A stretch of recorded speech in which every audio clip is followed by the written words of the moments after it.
po na Panasonic yung natamaan. Yan. Tumutunog din yung compressor. Same ng kanina na rin natin siya. Let's go. Dalawang Panasonic po yung ganun yung nangyari scenario. 1 day lang yung pong pagitan. Ayan, pinapabanat na natin kay boss dyan. At ito, same scenario po sila. Ngayon, titingnan po natin kung tama po ba. Ayan, so ang pinagtataka nila, bakit pagkatapos itong nalinis, ganun daw yung nangyari. So syempre, di natin malalaman hanggat hindi natin bubuksan.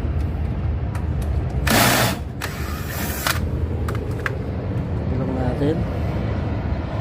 Tanggal natin ang mga tornilyo.